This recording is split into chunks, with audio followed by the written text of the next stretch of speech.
ẹ kú àmójúbọ̀ ọ̀sẹ̀ tuntun lọ́ọ̀dẹ̀ yìí o. láti inú àwọn ìwé ìròyìn ìjọ àgùdà káàkiri ilẹ̀ yorùbá ló tún dé sétìgbọ̀ yín. àlùfáà paul aṣáwálé lóníròyìn yín láti ilé-iṣẹ́ ìgbóhùnsáfẹ́fẹ́ ti Space TV nílùú ìbàdàn. ṣáájú ẹ gbọ́ kókó tó wà nínú àwọn ìròyìn náà. mo bẹ̀rẹ̀ láti ìlú èkó. secam ìyún ni àjọ àwọn bíṣọ́ọ̀bù ilẹ̀ áfíríkà ṣe àlàálẹ̀ ètò fúnjọ àgùdà áfíríkà fọ́dún mẹ́ẹ̀ẹ́dọ́gbọ̀n. ojú ìwé kìíní the Catholic Herald ló wà. ojoojúmọ́ ni ẹ máa gbáradì fóúnjẹ ìrékọjá o, pápá mímọ́ ló sọ bẹ́ẹ̀ sójú ìwé karùn-ún ti the Herald. ọ̀run rere ni ká ẹ máa fiṣẹ́ ìsìn yín nínú ìjọ wa nígbà gbogbo. bíṣọ́ọ̀bù ọ̀dẹ́tóyìnbó ló pàrọwà yìí fáwọn tó ń kópa nínú ìlànà ìsìn ìjọ. ojú ìwé kẹrìnlá ló wà nínú ìwé ìròyìn CDA Rock láti ìlú Abẹ́òkúta. ìrìn àjò ńlá leléyìí. arábìnrin Victoria Dibie dọmọ ìjọ àgùdà. ojú ìwé kẹta ti CDA Rock la tún padà sí. ìwé ìròyìn Catholic Weekly Independent ń sọ pé fún iṣẹ́ ìríjú rẹ̀ sáwọn ará ìlú láti ọdún márùndínláàádọ́ta ìyún ní 65 years sẹ́yìn. èyí ló síjú ìwé kìíní ìròyìn ti Catholic Weekly Independent ọ̀sẹ̀ yìí. Signora Elizabeth Babalọ́lá ṣayẹyẹ ọdún mẹ́ẹ̀ẹ́dọ́gbọ̀n rẹ̀ nínú ìpè gẹ́gẹ́ bí Signora. ojú ìwé kẹẹ̀ẹ́dógún ló wà lẹ́kùnrẹ́rẹ́. ní báyìí ṣòkòtò ẹ̀kúnrẹ́rẹ́ ìròyìn wọ̀nyí yóò máa tú yagba nsólòdè ni o. ẹ fìdílé nǹkan kẹ́ẹ̀sì máa bá wa ká lọ. secam yíò ní àjọ àwọn bíṣọ́ọ̀bù ilẹ̀ áfíríkà ìjọ àgùdà ṣe àlàálẹ̀ ètò fúnjọ áfíríkà fọ́dún mẹ́ẹ̀ẹ́dọ́gbọ̀n. ojú ìwé kìíní the Catholic Herald ló wà.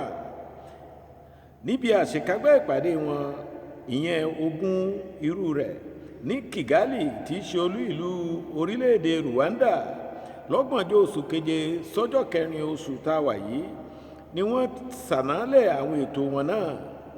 wọ́n ṣàlàyé pé àwọn ànálẹ̀ wọ̀nyí kì í kàn ṣe àwọn òfin ìjọ o. ìképe gbogbo onígbàgbọ́ pátá ní ilẹ̀ Áfíríkà ni láti dìde fún àtúnṣe àti ìtara-ẹni-jí. wọ́n ní àkókò tó fún ìgbàgbọ́ tí ó gbóná kirikiri. àkókò sì ti tó láti kásẹ̀ ìgbàgbọ́ tó tutù nílẹ̀.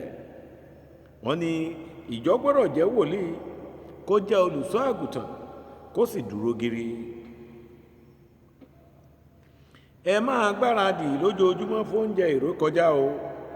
pápá mímọ́ ló sọ bẹ́ẹ̀ sójú ìwé karùn-ún ti the Herald.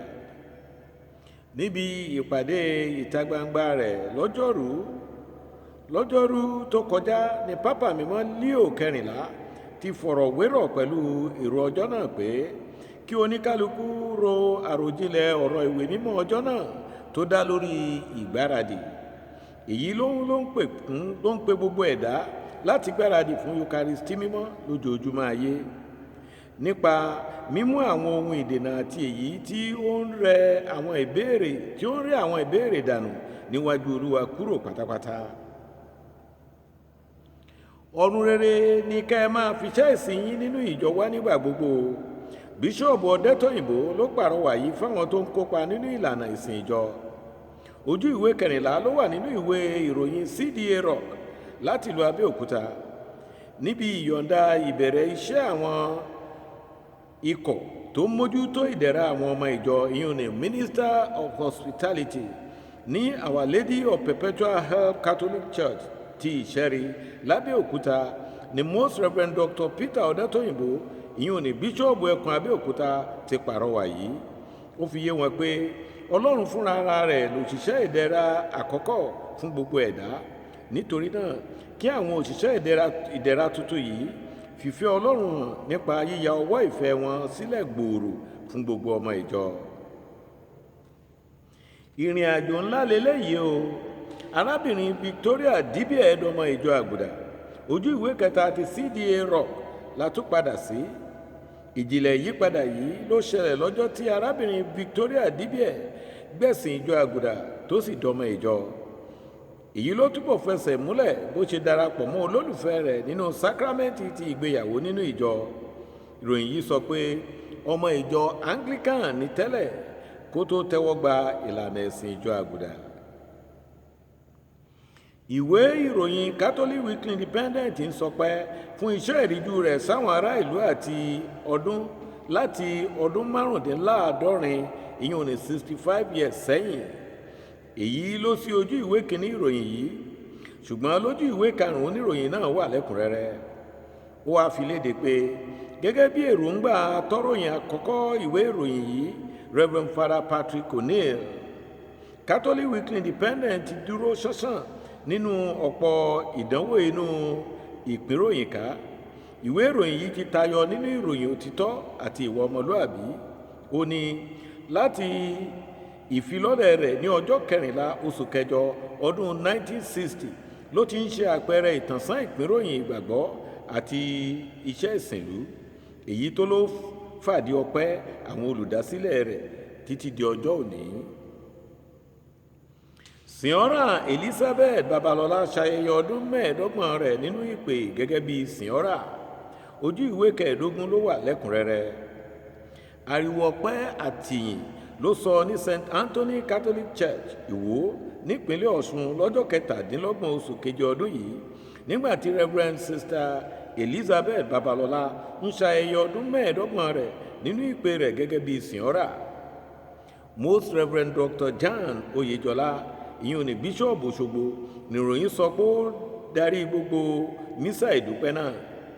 àlùfáà Felix Akínyọ̀dé tó wàásù lọ́jọ́ náà dúpẹ́ lọ́wọ́ gbogbo àwọn tó wá, ní pàtàkì lọ́wọ́ àwọn òbí Sìnọ́rà náà wípé wọ́n gbà á láyè láti gba ìpè Sìnọ́rà bí ó tilẹ̀ jẹ́ pé wọn kì í ṣe ọmọ ìjọ Àgùdà. tó bí kì í bá sọ̀kánjúà àtàrí àjànàkú tọmọdé wa gàárì, agbe mi tún ṣetán ó ń rèlú Ìdáró, àlùkò mi ṣetán ó ń rèlú Ìkosùn, lékeléké mi ṣetán ó ń rèlú Ìkẹfun. àlùfáà Paul Aṣáwálé tún padà sílé bàbá rẹ̀ báyìí. ìjì oníjà kó dominú àgbọnù ó ṣèwọ̀ títí ọjọ́ mẹ́jọ, gbọ̀ngbọ̀n àtẹ̀mí àtẹ̀yìn òkè gbọ̀ngbọ̀n.